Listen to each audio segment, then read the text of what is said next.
भोकरदन तालुक्यातील जिल्हा प्रशासनाला अनवा गाव येथील पोषण आहारामध्ये खूप मोठ्या प्रमाणात भ्रष्टाचार झाल्याचे दिसून येत आहे। दैनंदिन आहारामध्ये मुलांना विद्यार्थ्यांना शाळेच्या नियमाप्रमाणे पोषण आहार दिले जात नाही। दररोजचे मेनू वेगवेगळे असले तरी त्यांना प्रत्येक दिवशी एकच पोषण आहार देतात। यावर श्री मुख्याध्यापक बेडवाल सर यांना विचारले असता बेडवाल सरांनी सांगितले की फक्त आलू आणि कांदे आणि खिचडीमध्ये टाकतो, याच्या व्यतिरिक्त काहीही टाकत नाही, कारण ते आम्हाला परवडत नाही।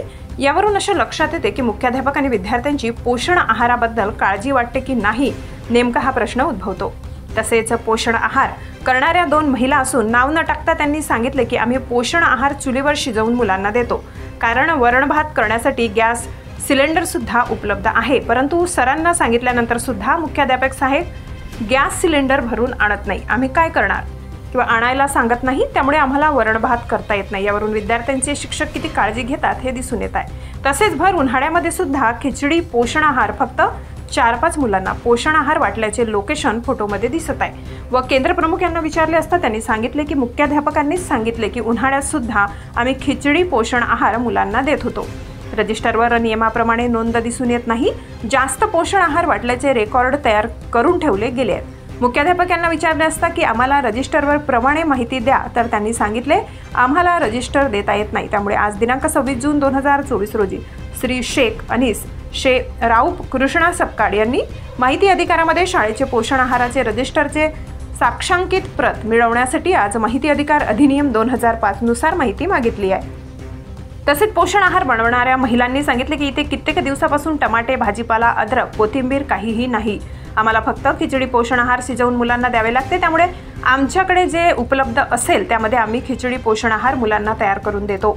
आमच्याकडे गॅस सिलेंडर उपलब्ध असून भरून आणले जात नाही, त्यामुळे दैनंदिन मेनूप्रमाणे वरण भात आम्हाला करता येत नाही, फक्त खिचडी, वाटाणे इत्यादी टाकून पोषण आहार बनवला जातो। यावरून असे लक्षात येते की श्री मुख्याध्यापक हे मुलांची किती काळजी घेतात, त्यांना खरोखरच दैनंदिन दिवसाप्रमाणे पोषण आहार देतात काय, हा चर्चेचा विषय चालू आहे। तरी पालकवर्गातून शिक्षकांबद्दल नाराजी व्यक्त होताना दिसत आहे। फक्त बिले काढण्यापुरती पोषण आहार व मुलांचा वापर करण्यात येतो काय, असे विविध प्रकारचे प्रश्न पालकांना पडले आहेत। भ्रष्टाचार तरी संबंधित शिक्षण विभागातील अधिकारी यांनी खरोखरच पोषण आहाराबद्दल किती भ्रष्टाचार होता याची प्रत्यक्ष चौकशी करून खरोखरच भ्रष्टाचार झाला काय हे बघावे।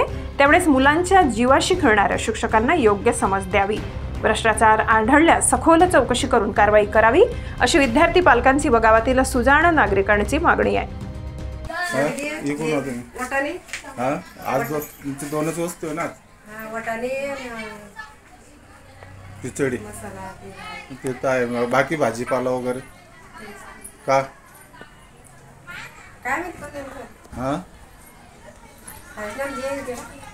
आज फक्त चावल आणि वाटाणेच आहे तुमचे।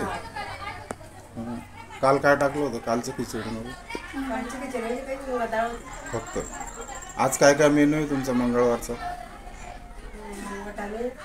तुमचं नाव सांगा। मी शेखनी शेखराव राहणार अनवा, तालुका भोकरदन, जिल्हा जालना। तुमचे जीप प्रशाला हायस्कूल अनवा येथे तुम्ही केव्हा गेले होते? मी 26 तारखेला तिथं गेलो। तिथं पाहिलं मी ते महिला खिचडी शिजवत होत्या। त्या खिचडीमध्ये तांदूळ आणि मुगाची डाळ आणि कांदे आणि बटाटे, फक्त हे 3 वस्तूच मला तिथं दिसल्या। भाजीपाला वगैरे काही नव्हता? भाजीपाला त्याच्यात काहीच नाही होता, ना टमाटे होते, ना अद्रक, लसूण, ना कोथिंबीर, काहीच नाही होत त्याच्यात। महिलांनी काय सांगितलं? महिलांनी सांगितली की आम्ही सरांना सांगितलं, सर आम्हाला ते म्हणे आम्हाला परवडत नाही म्हणे, या निमित्ताने आम्ही ते वस्तू आणल्या नाही। कालचा मेनू तर होता त्यांचा, मूग डाळ, वरण भात वगैरे सर्व होतं, मग हे का दिलं? त्यांना ते गॅस नाही होता त्यांच्याकडे, म्हणे आम्ही चुलीवरच बनवला।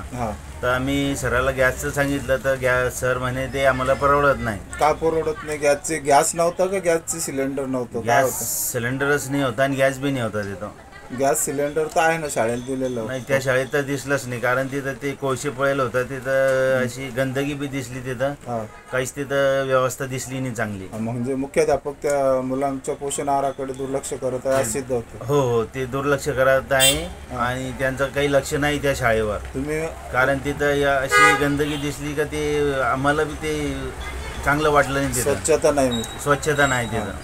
मग शासनाकडून पैसे आलेले त्याचं काय करते? शासनाकडून पैसे आले ते हडपून घेते वाटतं, कारण तिथं काहीच सुविधा नाही ना हो.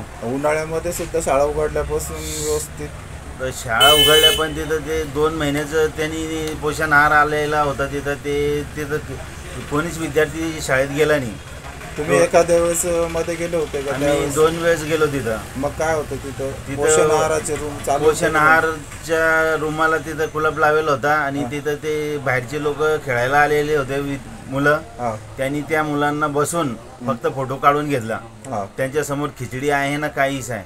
तुम्ही श्री बेटवाल मुख्याध्यापक यांना बोलले का? मग आम्ही त्यांच्याशी भेटलो. आम्ही त्यांना विचारलं कालच्या तारखेमध्ये 26 तारखेला का सर तुम्ही हे खिचडी बनवली होती का? ते म्हणे नाही आम्ही खिचडी बनवली 2-3 वेळेस, पण ते विद्यार्थ्यांना खाऊ घातलं, पण ते विद्यार्थी ओरिजिनल नाहीच त्यांचे. तिथे खेळणारे ते विद्यार्थी ते अशीच बसून ठेवले होते. आणि त्यांनी शिक्षकांनी तुम्हाला रेकॉर्ड वगैरे दाखवलं खिचडी? आम्ही त्यांना सांगितलं का सर तुम्ही ते पोषण आहाराचं आम्हाला रजिस्टर दाखवा. ते म्हणे दाखवता येत नाही. मग काय केलं? मग आम्ही त्यांना माहिती अधिकार टाकलं त्या रोजीस. कोणत्या तारखेमध्ये? 26 तारखेला. माहिती अधिकारामध्ये काय मागितलं? आम्ही त्यांना सांगितलं की सर तुम्ही माहिती अधिकारमध्ये आता मी माहिती अधिकार टाकतो तुम्हाला, तुम्ही आम्हाला हे रजिस्टर जे पोषण आहार तुम्ही शिजवलं याच्यात तुम्ही आम्हाला ही माहिती द्या. तुम्हाला काय वाटतं भ्रष्टाचार जास्त असेल? भ्रष्टाचार असेलच ना, म्हणूनच त्यांनी दाखवलेलं नाही ना. महाराष्ट्र माझा न्यूजसाठी भोकरदन तालुका प्रतिनिधी मझहर खान पठाण, जालना.